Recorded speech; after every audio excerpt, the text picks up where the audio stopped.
예, 이제 오늘은 에, 지금 세 번째 묵시 여덟 번째 보고 있는데요.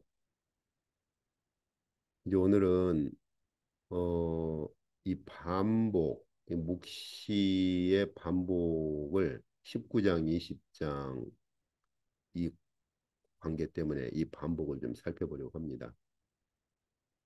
저희가 계속 지금까지 봐온 것이 두 가지였죠.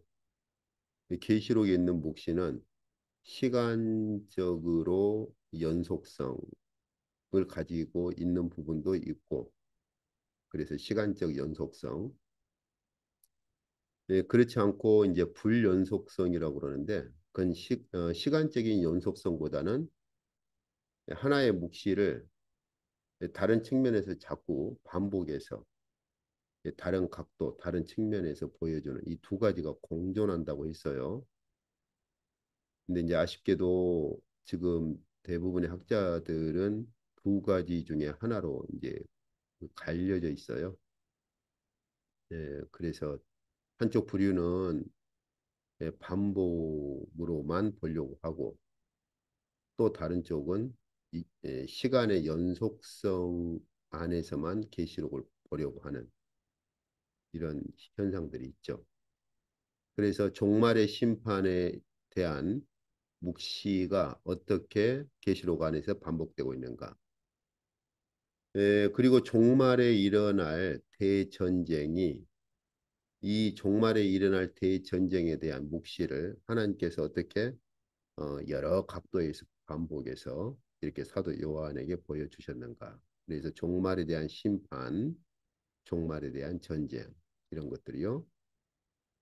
그런데 이러한 하나님께서 묵시를 주실 때 어, 한 가지 내용을 각각 다른 측면에서 반복해서 묵시를 보여주는 이것은 꼭 계시록만이 아니라 다니엘서에서도 하나님께서 그렇게 그 묵시를 여, 그 여러 가지 각각 다른 측면에서 보여주시는 그런 묵시가 있기 때문에 다니엘서와 계시록의 그 묵시가 어떻게 서로 같은 특성을 가지고 있는가 하는 것을 묵시의 구조를 비교를 해볼 겁니다.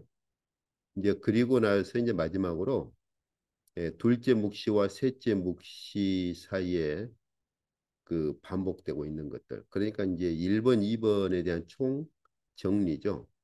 그래서 이 반복성을 보려고 합니다. 자, 먼저 종말에 대한 심판을 좀 볼까요?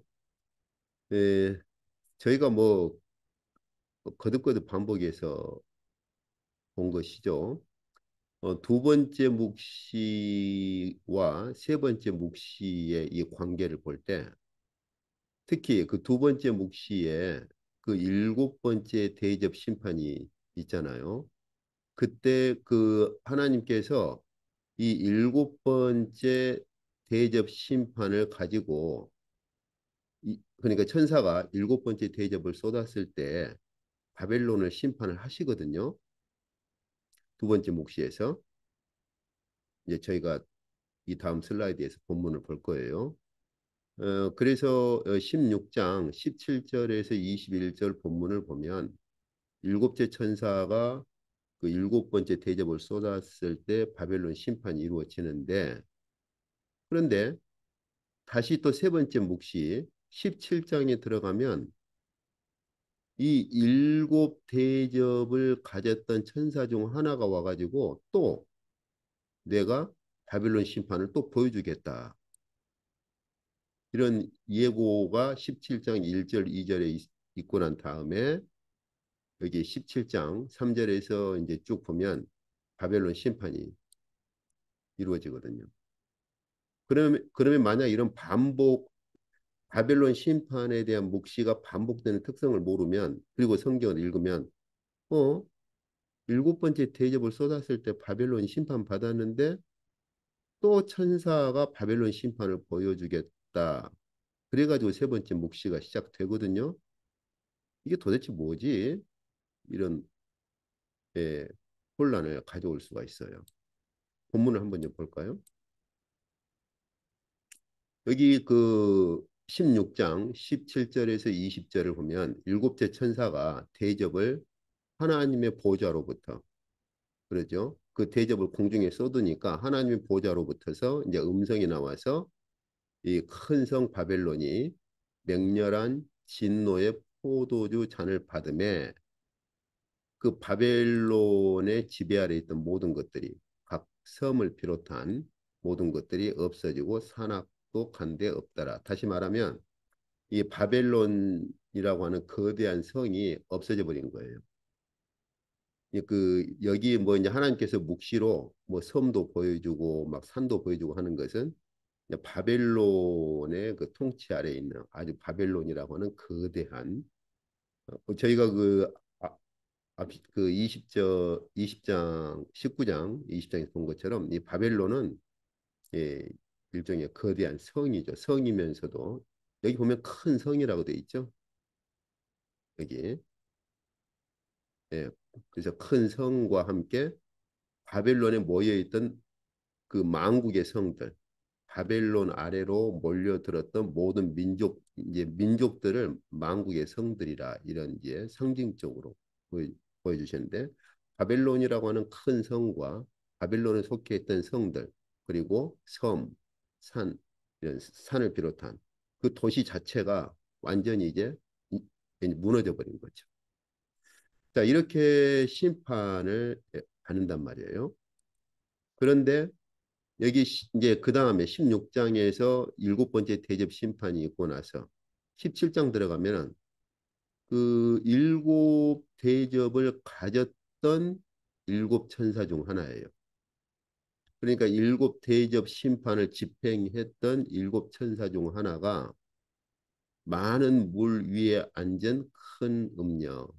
이건 이제 제가 지금까지 본 것처럼 바벨론을 묘사하는 말 중에 하나죠. 그러니까 한마디로 바벨론이 받을 심판을 또 보여주겠다는 거예요. 이미 16장에서 심판을 받았는데 17장 가니까 또 그 심판을 또 보여주겠다는 거죠. 그죠? 여기서도 우리가 볼 수 있는 것처럼 이미 하나님께서 16장에서 일곱 번째 대접 심판에서 바벨론을 심판하신 것을 세 번째 묵시에서는 이제 제가 앞전에 그 설명했었죠. 세 번째 묵시는 두 번째 묵시, 특히 바벨론 심판을 더 확대해 가지고 바벨론 심판을 더 자세하게 반복해서 보여준 게 세 번째 묵시다라고 그랬죠. 그래서 이런 그 하나님께서 사도 요한에게 묵시를 보여주실 때 이런 반복해서 보여주시는 묵시의 특성을 모르면 혼란스러울 수 있어요. 그런데 그걸 알면 아 여기 17장부터서 이 바벨론 그러니까 16장에서는 간단히 나오잖아요. 바벨론이 심판을 받았다. 근데 어떻게 심판을 받느냐? 어떤 심판이냐? 이런 구체적인 설명이 없어요. 그런데 하나님께서 일곱 대접을 가진 천사 중 하나 아마 일곱 번째 천사이지 않을까 싶어요. 왜냐하면 일곱 번째 천사가 대접을 쏟았을 때 바벨론 심판이 이루어졌으니까 그 천사 중 하나가 다시 내가 바벨론 심판을 쉽게 말하면 자세하게 보여주겠다 하는 말과도 같은 거예요. 그래서 여기서 볼 수 있는 것처럼 이제 또 다른 반복이 있거든요. 이 두 번째 묵시에 보면은 그 저희가 지금까지 본 것처럼 일곱 대접 심판 이전에 일곱 대접 심판이 무엇인가에 대한 예고 묵시가 있었죠. 그렇죠. 그래서 일곱 대접 심판에 대한 예고 묵시에서 하나님께서 계시록 12장부터 14장까지 이제 이게 두 번째 예고 묵시죠. 예. 근데 이 14장 이 두 번째 예고 묵시의 마지막 14장에 가면 마지막 그 종말에 주님께서 추수를 하실 것을 하나님께서 사도 요한에게 묵시로 보여 주시죠. 그런데 이건 이제 그 예고 묵시란 말이에요. 그런데 이것이 이제 이 묵시가 다시 반복되는 게 어디냐? 여기 17장부터 20장까지 세 번째 묵시에서 바벨론 심판에 대한 묵시에서 특히 19장에 보면 마지막 종말의 심판에서 이 예고 묵시가 반복되는 걸 또 볼 수 있어요. 그래서 방금 위에서 저희가 첫 번째 슬라이드에서 본 것은 바벨론 심판에 대한 것인데 이제 두 번째 또다시 하나님께서 반복해서 보여주시는 또 다른 묵시가 있는데 그게 뭐냐? 마지막 종말에 대한 추수 혹은 마지막 종말의 심판 이것을 하나님께서 사도 요한에게 반복해서 보여주시죠. 자, 그러면 이것도 한번 본문을 좀 봅시다. 여기 이제 계시록 14장, 그러니까 12장부터 14장까지가 여기 있는 계시록 12장부터 14장까지가 예고 묵시다. 이제 저희가 지금까지 계속 살펴본 거잖아요. 그죠? 일곱 대접 심판이 어떤 심판인가를 미리서 예고편으로 보여주는 부분이에요. 12장부터 14장까지. 그런데 그 예고 묵시에서 보니까 특히 마지막 예고 묵시의 끝부분 여기 14장 14절부터 15절 또 19절 20절을 보면은 구름 위에 인자와 같으신 분 인자께서 앉아 계시는 것을 보여주시죠.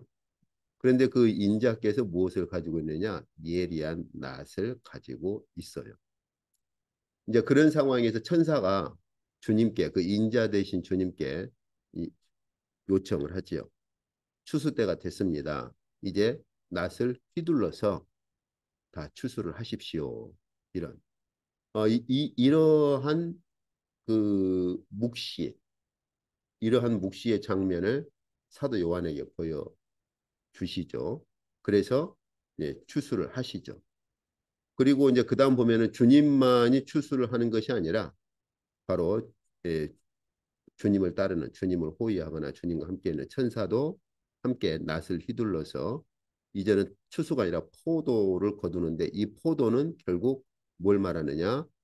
하나님의 심판의 그 포도주 틀을 이렇게 보여주는 거예요. 그러니까 주님께서 한편으로 추수를 하시면서 또 한편으로는 바로 하나님께서 천사를 통해서 하나님의 진노의 포도주 틀에다가 집어넣어서 그 포도주 틀을 짓밟는 그 심판 두 가지 추수와 그 진노의 포도주 틀을 짓밟는 심판 두 가지를 동시에 집행을 하시죠. 이것을 예고 묵시에서 보여주셨는데 이 부분을 다시 반복하는 게 어디냐? 이제 바벨론 심판 묵시 아까 천사가 음녀가 받을 심판, 바벨론이 받을 심판을 보여주겠다라고 시작한 게 17장이죠. 그리고 그게 20장까지 가는데 여기 19장을 보면 19장 11절, 15절을 보면은 11절에서 여기 예고 묵시에서는 구름 위에 앉아 계신 인자 되신 주님을 보죠. 그런데 이제 심판이 집행될 때 하늘이 열리고 그리고 바로 백마를 타신 주님을 보여줍니다. 그리고 그 주님의 입에서 이제 예리한 검이 나와서 모든 민족을 심판하고 그리고 진노의 포도주 틀을 짓밟는 이러한 심판을 집행하시죠. 어떻습니까? 거의 같은 그러한 그 묵시 아닙니까? 그죠? 네, 그래서 어, 여기서 볼 수 있는 것처럼 제가 비교를 해보면 자, 이 14장은 방금 제가 말씀드린 예고 묵시란 말이에요. 하나님께서 어, 미리 예고로 묵시를 보여주실 때 마지막 종말에 주님께서 집행하실 그 추수가 무엇인가 하는 것을 예고로 미리 보여 주신 거죠. 누가 집행합니까? 하늘의 어전에서 인자께서 그걸 집행을 하시죠. 어, 방금 저희가 보았던 그 구름이 있고 구름 위에 인자와 같으신 분께서 앉으셨다. 이것은 바로 다니엘서 저희가 지금까지 계속 반복해서 보았던 다니엘서 7장의 배경 아닙니까? 근데 다니엘서 7장을 보면은 하나님의 보좌가 있고 그 보좌 앞에 인자께서 계시는 걸 볼 수 있죠. 그래서 하나님의 어전이 있고 그 하나님의 어전에 인자 되신 주님께서 계시죠. 그래서 그 주님께서 바로 추수 때가 됐습니다. 그러니까 추수를 함과 동시에 또 심판도 집행을 하죠. 그래서 하나님의 진노의 큰 포도주 틀에다가 그 포도는 이제 뒤에 그 바벨론을 보면 그 바벨론을 음료로도 그렇게 또 하나님께서 보여주시고 하는데 바벨론이 바로 포도주에 취하죠. 포도주에 취하고 성도들의 피에 취한단 말이죠. 바로 그렇기 때문에 바로 심판을 묵시에서 상징으로 보여주실 때 바로 포도주 틀, 그 다음에 포도를 이렇게 수확하는 것. 즉, 하나님의 심판을 집행하기 위해서 바로 포도를 집행하는 것으로 그렇게 보여주시는 거예요. 그래서 하나님의 성 밖에서 다시 말하면 하늘의 성, 다시 말하면 바로 예루살렘 밖, 하늘의 예루살렘 밖에서 그 심판이 집행되죠. 이것을 다시 반복해가지고 이건 예고니까 예고에서 이런 모습을 보여주셨다면은 이제 본 묵시에서 다시 이것을 확인하고 보여주실 필요가 있겠죠. 그래서 바로 19장 보면은 이 인자 되신 분께서 이제는 바로 백마 하나님의 어전으로부터 이제 저희가 앞 시간에 하나님의 어전 배경을 보았었죠. 계시록 19장. 그래서 그 하나님의 어전으로부터 이제 인자 되신 분께서 바로 백마를 타고 오시죠.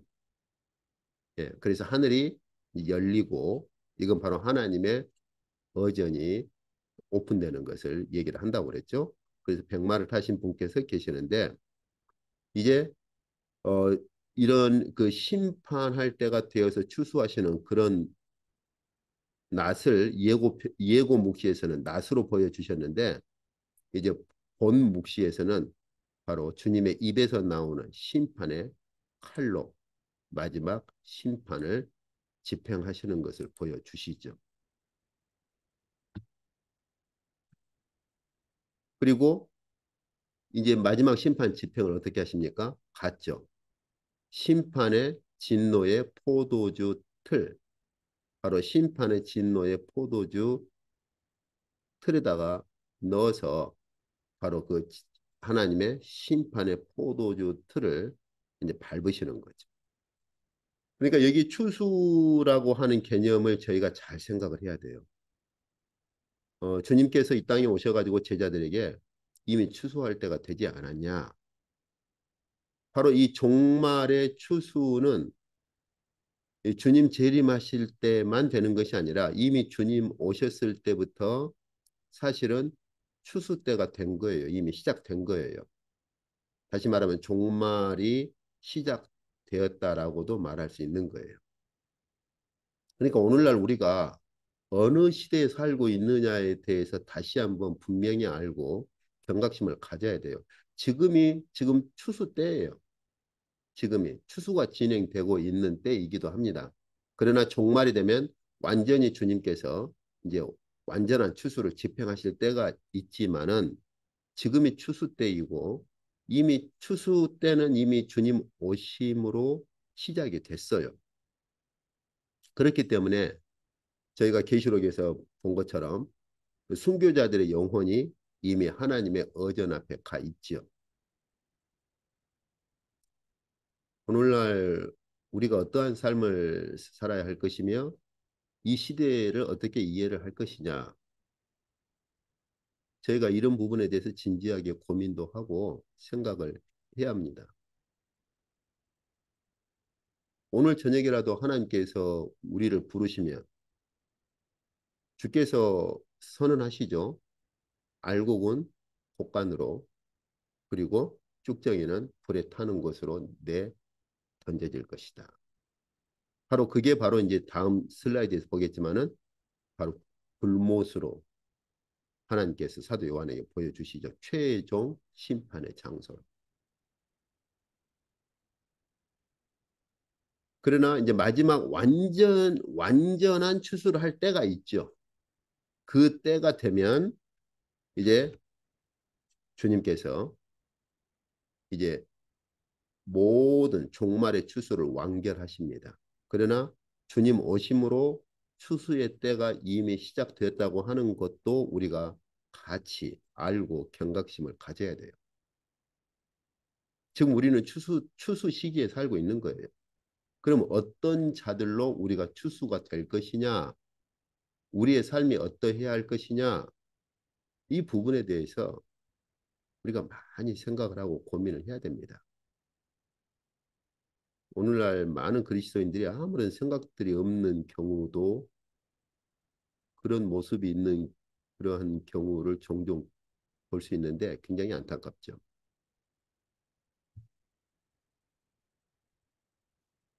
자, 그리고 또 이제 또 하나님께서 그 묵시를 반복해서 보여주시는 또 다른 장면 중에 하나가 뭐냐면 종말에 일어날 대전쟁. 이건 주님께서도 그 마태복음에서 예, 예언하신 그러한 것이기도 하고요. 그럼 한번 이 부분을 이제 또 봅시다.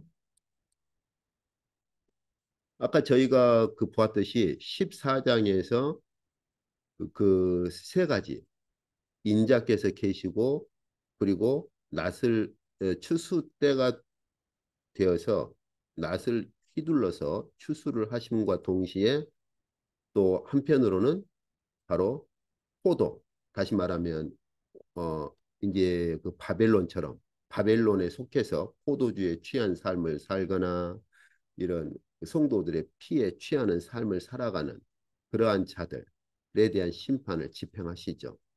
그래서 그 주님께서도 노아의 때를 가지고 종말의 때를 말씀하실 때 사람들이 시집가고 장가가고 뭐 결혼하는 게 뭐 죄입니까?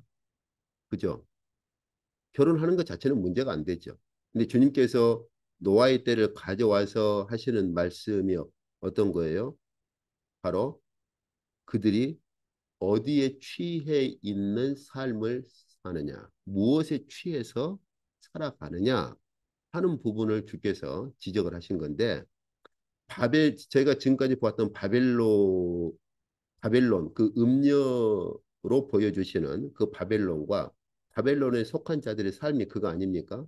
포도주에 취하고 성도들의 피에 취하는 삶을 살아가지요.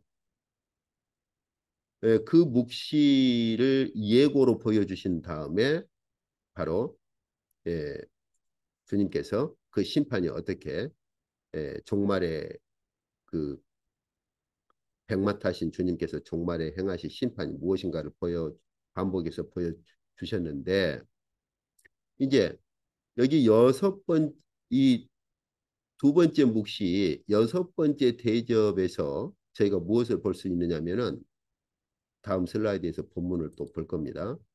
아마겟돈 전쟁을 준비하는 걸 볼 수 있어요. 이미 저희가 봤잖아요. 계시록 16장 볼 때. 바로 이 두 번째 묵시 중에서 여섯 번째 대접을 쏟았을 때 아마겟돈 대전쟁을 준비하는 이제 히브리어로 하르마겟돈이라고 한다고 그랬죠. 하르마겟돈 전쟁을 준비하는 것을 여섯 번째 대접을 쏟았을 때 보여주셨는데 아까 제가 세 번째 묵시는 바벨론 심판을 더 자세히 확대하고 이 두 번째 묵시에 나타난 바벨론 심판을 더 구체적으로 더 하나님께서 반복해서 보여주시는 거라 그랬죠. 이, 이 하르마겟돈 이 마지막 종말의 대전쟁을 이제 바벨론 심판을 좀 더 자세하게 아주 그 확대해서 보여주실 때 바로 이 19장에 가보면 종말의 대전쟁을 일으키는 묵시를 보여주십니다. 그리고 다시 또 반복하는 게 뭐냐? 20장 가면은 곡과 마곡의 대전쟁이에요. 그러니까 여기서 저희가 잘 그 기억을 해야 될 게 이 하르마게돈, 아마게돈, 하르마게돈 이 전쟁을 이 바벨론 심판을 보여주시는 이 바벨론 심판을 더 구체적으로 더 자세하게 반복해서 보여주시는 세 번째 묵시인 19장에서 이걸 반복하실 뿐만 아니라 다시 20장에서 이 하르마게돈 전쟁을 곡과 마곡이라고 하는 전쟁으로 다시 또 반복해서 보여주시는 거예요. 이제 이 구조를 이해를 해야 다음 주부터 살펴볼 천년왕국에 대한 이해를 할 수가 있어요. 이제 저기 침례교 쪽 대단한 신학자죠. 이제 레드 같은 경우는 19장에서 종말의 전쟁이 있고 20장에서 19장에 오면 주님이 제일 아까 저희가 보았잖아요. 백마 타신 주님께서 오셔가지고 종말의 심판을 집행하시죠. 그리고 20장에 천년왕국이 나오고 또 곡과 마곡 전쟁이 또 있어요. 그래서 레드 같은 경우는 이걸 이 묵시가 반복되는 걸로 보지 않고 시간적으로 연속되는 걸로 보다 보니까 주님이 재림하신 이후에 20장에 있는 천년왕국이 있을 것이다. 그렇게 주장을 한 거예요. 이걸 이제 전천년설이라고 이제 보통 학술적인 명칭으로 말을 하는데 예수님 재림 19장에서 예수님이 재림하시고 시간적으로 계속 이어서 보니까 20장에 천년왕국이 나오고 또 곡과 마곡 전쟁이 또 있어요. 그래서 어, 이 천년왕국을 주장하는 사람들 중에는 이걸 시간적인 순서로 봅니다. 그런데 지금 저희가 보고 있는 것처럼 이건 시간적인 순서가 아니라 사실은 같은 묵시를 반복해서 보여주시는 거죠. 어떻게 우리가 그걸 알 수 있어요? 간단하잖아요. 자, 봅시다. 여기 보면은 같은 묵시의 상징과 같은 내용이 반복되잖아요. 그대로. 자, 하나님의 진노의 포도주 틀에다가 넣어서 이렇게 짓밟아버리는 종말의 심판을 집행하시거든요. 근데 또 하나님의 진노의 포도주에다가 넣어서 짓밟아버리는 심판을 또 집행을 해요. 또 이제 이 망국에 대한 문제는 그 다음 슬라이드에서 또 볼 거예요.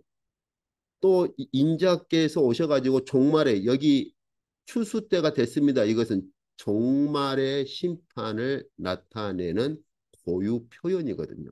그러니까 이미 종말의 때가 되어가지고 이미 종말의 추수를 해버렸어요. 근데 또 종말의 심판을 또 집행한단 말이에요. 그럼 이걸 시간적인 순서로 봐버리면 주님께서 몇 번을 재림하셔야겠어요? 그죠? 이미 종말의 추수 때가 되어서 추수를 집행해 버리시고 종말의 포도주의 틀을 짓밟아 버리는 종말의 심판을 집행하셨는데 우리가 이미 이거 봤었죠. 계시록에서. 근데 또 주님께서 또 오셔가지고 또 만국을 심판하고 또 진노의 포도주 틀을 짓밟는 또 심판을 또 집행한단 말이에요. 이 시간적인 순서로 봐버리면 주님이 몇 번 재림하셔야 돼요. 몇 번.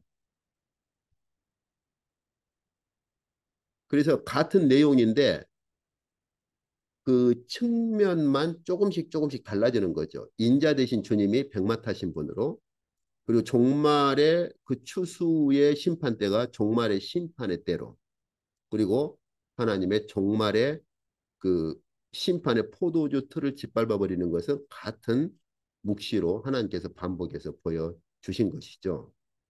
그러니까 여기서도 이제 그렇단 말이에요. 이제 본문을 한번 직접 보죠. 계시록 16장을 보면 저희가 계속 지금까지 본 것 아닙니까? 예.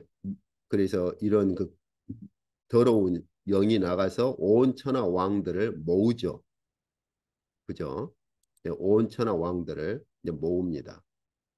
그래서 하나님 곧 전능하신 이의 큰 나라에 있을 전쟁을 위해서 그들을 다 모으죠. 그 이 새 영이 나가서 용과 그 다음에 짐승과 거짓 선지자 입에서 나간 새 영이 온 천하 왕들을 모아서 이 전능하신 하나님을 대적할 그 큰 날의 전쟁을 대비하려고 다 예, 모으죠. 어디로 모아요? 하르마게돈이라 하는 곳으로 모으죠. 그리고 나서 바로 이들이 모인 곳이 어떤 것이 돼요? 일곱 번째 대접 보니까 바로 바벨론을 형성하죠. 그렇죠. 그런데 바로 일곱 번째 대접 보니까 이들이 다 모아진 바벨론이 완전히 심판받아 버리죠. 그래서 여섯 번째, 일곱 번째 이 묵시에서 여섯 번째, 일곱 번째 대접 이 심판에서 결국은 쉽게 말하면 이런 말이에요. 마지막으로 그 용과 짐승과 거짓 선지자 입에서 나간 그런 귀신의 영들이 다 모아서 아마겟돈, 하르마겟돈 전쟁을 준비하고 그곳이 그러한 곳이 바벨론을 형성하는데 바로 일곱 번째 하나님께서 대접 심판을 쏟아 부으셔서 바벨론을 완전히 심판해 버린다는 것이죠. 이렇게 끝나요, 사실은. 예.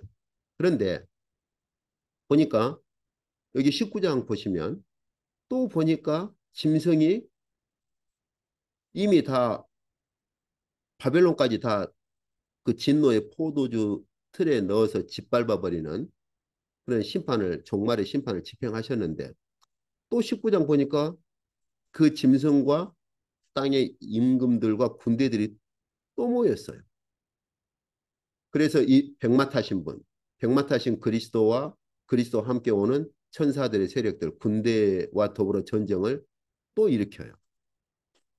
그러다가 짐승이 잡힙니다. 거짓 선지자도요. 그렇게 해서 우상에게 경배하던 자들까지 모조리 다 유황불이 타는 불못에 내 던져지죠. 그죠? 그런데 20장 보세요.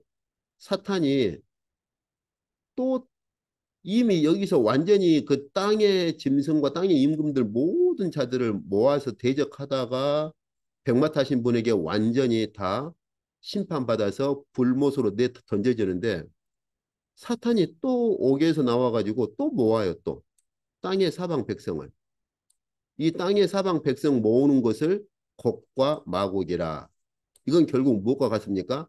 하르마게돈하고 같은 거죠. 새 더러운 영이 나가서 온 천하 왕들을 불러 모아서 바로 아마겟돈으로 불러 모으는데 이것이 곧 이제 이 20장 가면 제가 곡과 마곡을 더 설명할 겁니다. 이것이 곧 이 하르마겟돈이 곧 곡과 마곡과 같은 거예요. 그리고서는 또 결국은 마귀가 불과 유황불이 타는 곳으로 내 던져지죠. 전에 제가 그 목회자 그룹들하고 할 때 여기서는 이 짐승과 거짓 선지자 두 번째 짐승이죠. 거짓 선지자. 그다음에 그들에게 경배하던 자들이 불못으로 내 던져지고 여기는 마귀가 보이지 않는데 20장에 보면은 마귀가 보이죠, 이제.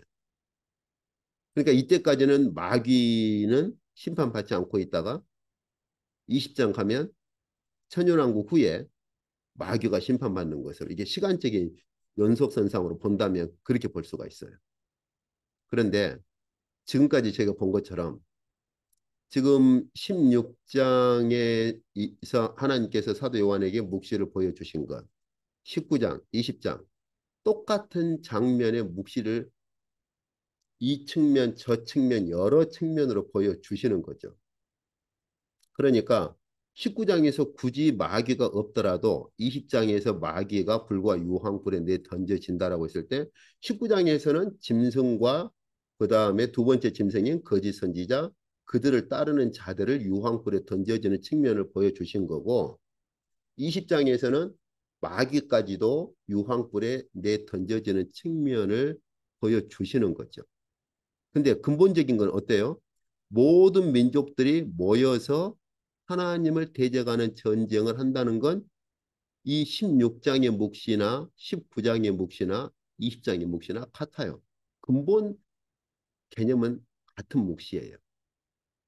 그런데 16장에서는 아마겟돈으로 이렇게 보여주셨고 20장에서는 곡과 마곡으로 보여주셨고 19장에서는 짐승과 온 땅의 임금들이 함께 모여서 바로 백마 타신 분을 대적하는 측면을 보여준 거예요.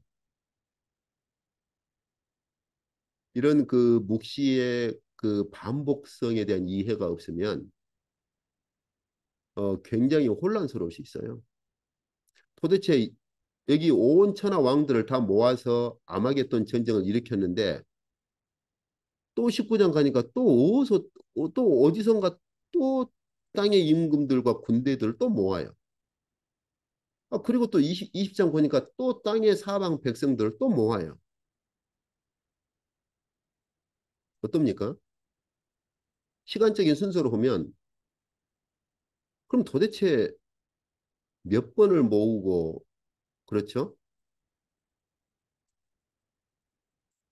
또 주님이 몇 번을 오셔가지고 몇 번을 심판을 집행을 하셔야 하는 거예요.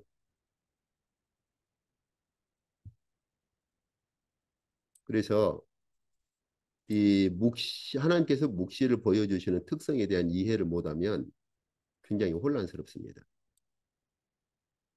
자, 그래서 그 저희가 방금 보신 것처럼 16장, 19장, 20장의 대주제는 뭡니까? 종말에 있을 대전쟁이죠. 그것을 16장에서는 하르마겟돈으로 그렇게 보여주셨고 19장에서는 종말에 있을 대전쟁을 모든 민족들이 다 모여서 바로 백마 타신 주님을 대적하는 종말의 대전쟁을 일으키는 거죠. 여기 보면 대전쟁을 일으켜요 또. 여기도 큰 나라에 있을 대전쟁을 준비해서 전부 다 모았다가 아마겟돈으로 모았다가 그 다음 일곱 번째 대접 때 그들이 다 모인 다 모여서 형성한 바벨론이 완전히 심판받아 버리죠. 끝나요. 이미 16장에서. 근데 19장에 보니까 또 민족들이 모여가지고 전쟁을 그렇게 일으켰는데 역시 불과 유황불, 불과 유황불 심판으로 내 던져지죠. 그리고 보니까 또 종말의 대전쟁이 또 일어나요. 뭡니까? 곡과 마곡이라고 하는 또 다른 측면을 보여주죠. 그죠? 그래서 또 모든 땅의 사방 백성을 곡과 마곡 모든 땅의 사방 백성을 모아서 또 전쟁을 또 일으켜요. 싸움을 또 붙여요. 그리고서 또 불과 유황불에 내 던져져요. 이게 지금 시간적으로 계속 이렇게 연속되는 걸로 보입니까? 아니면은 종말의 대전쟁에 대한 묵시를 다양한 각도에서 다양한 언어를 가지고 여러 각도에서 반복하면서 하나님께서 사도 요한에게 종말에 일어날 대전쟁에 대한 묵시를 보여주는 것으로 그렇게 보입니까? 어떠세요? 그래서 이 하나님께서 사도 요한에게 주신 묵시의 특성을 이해를 못하면 그리고서 계시록을 막무가내로 읽어가면 에, 혼란스러울 뿐만 아니라 이 의미와 그러니까 16장과 19장과 20장의 의미를 각각 다르게 해석하는 그런 에, 경우들도 있어요. 보면 어떤 책들을 보면 좀 조심해야 됩니다. 자, 그러면은 이러한 묵시의 구조는 사실은 요한계시록의 배경을 이루고 있는 다니엘서도 같아요. 하나님께서 다니엘에게 이 종말에 대한 묵시를 주신 거나 사도 요한에게 종말에 대한 묵시를 주신 거나 둘 다 같은 구조를 가지고 있습니다. 그래서 그 저희가 전에 보았었잖아요. 다니엘서 7장부터 12장까지가 6장까지는 이제 느부갓네살과 관련된 그런 말씀이고 7장부터 12장까지는 바벨론 이후에 일어날 네 제국만이 아니라 네 제국 이후에 종말에 일어날 종말에 일어날 종말의 역사까지도 하나님께서 보여주신 게 다니엘서 7장부터 11장까지 굉장히 독특한 12장까지도 이제 포함되죠. 그런 특성을 가지고 있다고 했잖아요. 7장에서는 그래서 앞으로 일어날 네 나라가 어떤 나라냐. 그런데 7장 마지막 보면은 그 네 나라 이후에 마지막 짐승이 일어날 것이다. 그래서 하나님의 성도들을 핍박하고 그렇죠. 그래서 그게 바로 3년 반이 될 것이다 하는 묵시를 7장에서 다니엘에게 보여주셨는데 8장 가면 다시 반복해서 이 네 나라를 두 짐승으로 압축을 합니다. 숫 양과 숫 염소. 그래서 이 네 번째 나라를 숫 염소로 이렇게 그리고 앞에 이제 세 나라는 숫 양으로 그러니까 다시 말하면 네 번째 나라가 숫 염소와 같아서 앞에 일어난 모든 나라를 다 지배하고 능가하는 강력한 제국으로 그렇게 등장하지요. 그런데 그걸로 끝나느냐? 그렇지가 않다는 거예요. 결국은 숫염소에게서 마지막 뿔이 생겨나는데 그 마지막 뿔이 하나님을 대적하고 성도를 그렇게 핍박을 하는 이 마지막 뿔이 바로 마지막 짐승이죠. 그러니까 7장에 있는 묵시를 8장에서 또 다른 각도에서 이제는 7장에서 내 나라를 보여주셨다면은 8장에서는 내 나라 마지막에 일어날 강력한 제국인 숫염소에 초점을 맞추고 그리고 그렇지만 그걸로 끝나는 것이 아니고 종말에는 마지막 뿔이 등장한다. 이게 바로 7장에서 말한 마지막 짐승이죠. 그리고 10장과 11장에서는 숫양과 숫염소를 저희가 앞전에 그 계시록 할 때 이미 본 거잖아요. 숫양과 숫염소를 남방 왕과 북방 왕으로 다시 반복해서 보여주는데요. 더 구체적입니다. 이 북방 왕이 무슨 일을 이제 자행하느냐? 멸망에 가증한 것. 이것을 태우게 될 것이다. 더 구체적이죠. 그래서 마지막 짐승을 다니엘서 8장에서는 마지막 뿔로 반복해서 보여주시고 이 마지막 뿔이 자행하는 일이 뭐냐? 바로 북방왕처럼 멸망케 하는 가증한 것을 세우는 일을 그렇게 한다는 것이죠. 이게 바로 다니엘서 7장, 8장. 이제 9장은 다니엘이 자기 민족을 대신해서 회개 기도를 하는 게 9장입니다. 그리고 10장, 11장에서 반복해서 보여주시는 거예요. 이것도 이런 반복성을 모르고서 따로따로 떼버리면은 이제 골치 아파지는 거예요. 어, 그렇게 좀 혼란스러운 책들도 있어요. 자, 그러면 여기 다니엘서에서 본 것이나 계시록에서 본 것이나 어떻습니까? 이 부분이 거듭거듭 반복되는 것처럼 계시록에서도 저희가 지금까지 보았잖아요. 종말의 추수를 예고 묵시에서 보여준 다음에 이 종말의 추수를 종말의 심판으로 아주 자세하게 반복해서 19장에서 하나님께서 묵시로 보여주시죠. 그렇죠? 그리고 방금 저희가 보신 것처럼 아마겟돈 대전쟁을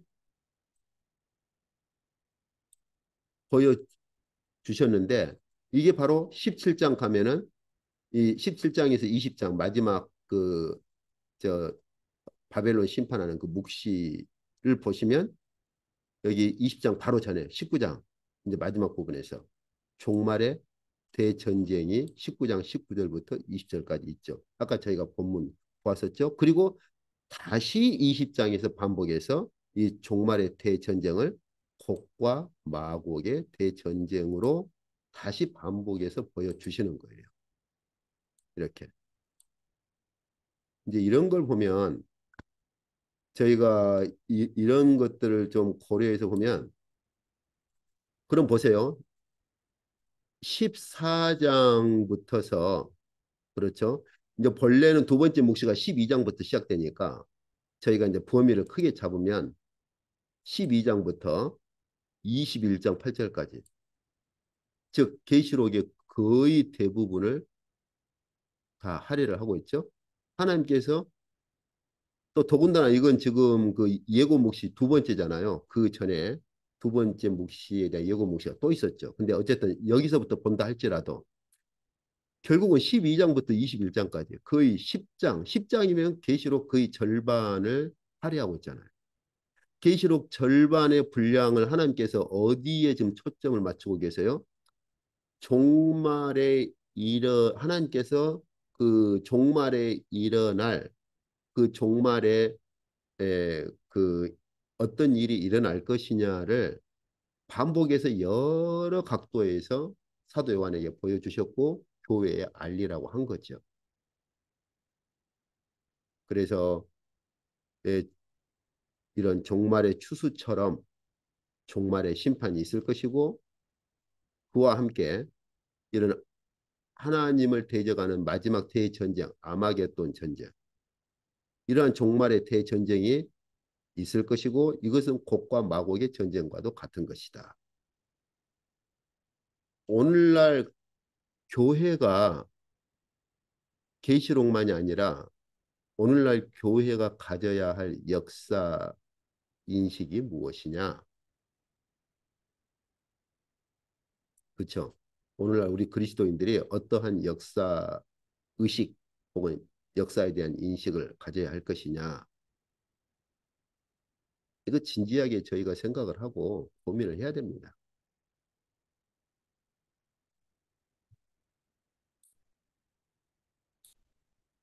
그래서 저희가 보신 것처럼 다니엘서나 계시록이나 어때요? 하나님께서 종말에 대한 묵시를 주실 때는 다니엘에게도 이 종말에 대한 묵시를 여러 각도에서 다니엘서 7장부터 11장, 12장까지예요. 그죠? 예. 그러면은 벌써 다니엘서 절반 이상이잖아요. 7장부터 12장까지를 여기에다 할애를 하셨으니까. 계시록도 첫 번째 예고 묵시 뺀다선 치더라도 12장부터 21장 8절이에요. 거의 계시록의 절반을 이 종말에 어떤 일이 일어날 것이냐에 대해서 다양한 각도에서 반복해서 여러 가지 측면으로 지금 보여주고 계신 거잖아요. 근데 이걸 시간으로 봐버리면은 이런 특성들이 다 상실돼 버려요. 그리고 이제 굉장히 혼란스러워지죠. 어쨌든 다시 이 부분은 저희가 천년왕국 들어갈 때 또 이제 본문으로 조금 더 구체적으로 들어가서 저희가 보도록 합시다. 이제 마지막 그 이제 지금까지 했던 거 한번 정리를 한번 해보시죠. 자, 12장부터서 예고 묵시가 시작되는데 예고 묵시의 끝부분 이 14장에서 바로 하나님께서 무엇을 보이십니까? 일곱 대접 심판이 무엇이냐에 대한 예고 묵시를 보여주시는데 그 일곱 대접 심판에 대한 예고 묵시에 뭐가 포함되어 있어요? 마지막 종말의 추수. 이것을 확실하게 반복해서 재반복해서 보여주는 것. 제가 거듭거듭 설명했잖아요. 에, 이 바벨 이 두 번째 그 일곱 대접 심판 중에 바벨론에 관한 부분을 다시 더 깊이 들어가고 더 디테일하게 더 자세하게 살펴보는 게 이 세 번째 묵시라고 했잖아요. 그래서 이 마지막 종말의 추수 예고 하나님께서 예고 묵시에서 보여주신 마지막 종말의 추수를 드디어 19장에 보면은 마지막 종말의 심판으로 이렇게 다시 반복해서 보여주시는 거죠. 이렇게. 그때 형태만 모습만 약간 다르지 근본 개념은 변함이 없어요. 인자께서 어떤 분으로 인자께서 백마 타신 분으로.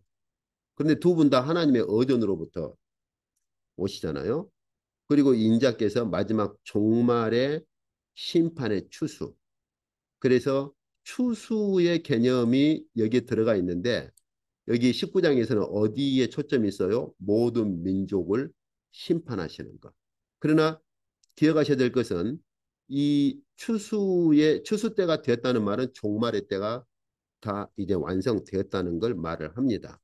이 모든 민족에 대한 심판도 종말의 때가 이제는 다 완결되고 종말의 때가 완성되었다는 걸 말을 하는 거예요. 똑같은 시기예요. 예, 똑같은 시기인데 이제 보여주실 때 이 종말의 때에 무슨 일이 발생하느냐? 바로 주님께서 마지막 종말의 추수를 하신다는 거예요. 이미 주님께서 오셔서 추수가 시작되었고 지금도 추수가 집행되고 있는데 우리가 그 머릿속으로 한번 그려봅시다. 어떤 큰 밭이 있을 때 그 밭을 이미 주님께서 오심으로 그 밭을 지금 추수하기 시작을 했고 그 밭을 추수해 나가고 있어요. 그 추수가 언제 끝나느냐? 바로 종말의 때에 천사가 말한 대로 이제 때가 됐습니다. 그 때가 되면 종말의 추수가 완전히 이제 끝나버리는 거예요. 그때의 또 다른 측면으로 뭐가 집행돼요? 모든 민족에 대한 심판이 집행됩니다. 그래서 아까 저희가 여기서 봤을 때 그 또 한편으로 주님께서 종말의 추수를 어, 집행하시면서 또 한편으로는 천사가 포도송이를 다 거두잖아요. 뭘 말해요? 심판을 집행할 준비를 하는 거죠. 그래서 19장에서는 또 다른 측면으로는 바로 종말의 추수가 끝나면 그와 동시에 그때 일어날 일이 뭐예요? 모든 민족에 대한 심판이 일어난다 하는 거예요. 오히려 이런 다양한 각도를 보면은 오히려 훨씬 더 이해가 풍성해지죠. 그래서 하나님의 의존으로부터 주님께서 오셔서 종말의 추수를 집행하시면 그와 동시에 또 집행되는 게 뭐냐? 모든 민족에 대한 심판도 동시에 그렇게 집행되어서 마지막 진노의 포도주 틀에다가 넣어서 그 진노의 포도주 틀을 짓밟는 마지막 심판이 이루어지죠. 이게 이제 14장에 이러한 내용이 19장에서 이렇게 반복되는 거죠. 그리고 이제 저희가 방금 보신 것처럼 16장에서 바로 마지막 대전쟁, 종말의 대전쟁도 16장에서 20장, 16장에 보여주셨던 종말의 대전쟁을 20장에서 다시 반복해서 보여주시죠. 원래 이제 여기 19장에 하나 더 있는데 제가 크게 이 하르마게돈하고 곡과 마곡을 대조하려고 두 개만 우선 이제 가져왔어요. 그래서 이 16장에서 종말에 일어날 대전쟁이 무엇이냐 하는 것을 20장에서 다시 반복해서 보여주십니다. 그래서 이제 저희가 지금까지 보신 것처럼 이 14장에 있는 이 묵시가 19장에서 반복이 되고요. 또 이 16장에 있는 묵시가 19장에서 또 반복이 돼요. 여기 진노의 포도주 잔 같은 경우는 지금 14장, 그죠? 14장, 그리고 16장, 그리고 19장에서 반복해서 하나님께서 보여주시죠. 예, 종말에 행하실 진노의 포도주 틀 심판. 예. 그리고 이제 여기 보시면은 불과 유황불 심판은 역시 19장에 있는 것을 20장에서 또 보여주시는 걸 볼 수가 있어요. 이렇게. 그래서 14장에 있는 것 19장에서 반복되고 16장에 있는 것이 19장에서 반복되는 부분도 있고 16장에 있는 것이 20장에서 반복되는 부분도 있습니다. 여기 아마겟돈 같은 경우는 곡과 마곡으로 반복되죠. 예, 물론 이제 19장에서도 모든 민족이 이제 그 모아진 상태를 또 이제 대전쟁의 준비로 그렇게 보여주고요. 그래서 저희가 이렇게 다양한 각도와 다양하게 그 다양한 그러한 묵시의 방식으로 반복되는 걸 볼 수가 있죠. 예, 여기 이제 불과 유황불 심판. 이제 마지막 정리를 해볼까요? 자, 둘째 묵시와 셋째 묵시에서 반복되는 주제들이 어떤 것들입니까? 하나님의 어전에서 심판이 집행된다 하는 거예요. 그래서 14장은 인자께서, 19장은 백마타신 분께서. 그리고 종말, 마지막 종말이 완결됐을 때 무슨 일을 집행하시느냐? 바로 심판의 추수를 행하신, 한편으로는 심판의 추수를 행하시면서 또 다른 한편으로는, 또 다른 측면으로는 모든 민족에 대한 종말의 심판을 집행하신다는 거죠. 이건 주님의 비유에서 저희가 예, 쉽게 볼 수가 있어요. 그래서 주님의 비유와 계시록을 같이 연결해서 보면 이해가 더 확실히 더 넓어지죠. 이제 뭐 어차피 제가 계시록 끝나면 구약부터 쭉 훑어오기로 했으니까 그때 볼 때 또 계시록과 같이 한번 좀 보시죠. 그다음에 또 다른 주제가 또 다른 어떤 주제가 반복해서 보여집니까? 진노의 포도주. 그래서 진노의 포도주 틀, 진노의 포도주 잔, 진노의 포도주 틀 이렇게 반복해서 보여지죠. 바벨론에 대한 것도 15장, 16장에 보시면은 바벨론 저희가 위에서 다 본문 보았잖아요. 바벨론 심판이 집행됐는데 다시 또 바벨론 심판에 대한 묵시를 19장, 17장부터 또 반복해서 보여주시죠. 그리고 전쟁에 대한 주제도 계속 반복해서 보여지죠. 여기 보면은 아마겟돈 전쟁 16장, 아마겟돈 전쟁을 19장에서 땅의 이 천하 왕들을 다 모으는데 19장에서 땅의 모든 임금들과 군대들을 모으는 것을 다시 보여주시죠. 그 묵시를.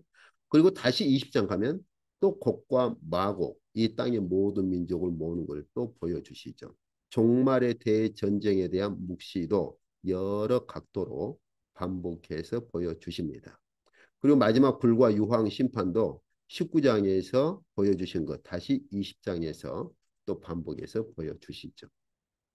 그래서 하나님께서 이런 주제들을 저희가 잘 이해를 하면 하나님께서 이 계시록 특히 14장 이 12장부터서 마지막 여기 20장 18절 20장에 이르기까지 하나님께서 어떠한 것들을 반복해서 보여주기를 원하셨는가 하는 것들을 저희가 알 수 있고 이런 것들이 어떻게 반복되는가를 에, 유념하고 읽어가시면 이쪽에서는 이런 개념들의 이쪽 측면을 보여주셨고 또 그 다음 장에서는 이 개념의 다른 쪽 측면을 그래서 마치 입체적으로 3D처럼 다양하게 보여주시는 걸 볼 수가 있는 거죠.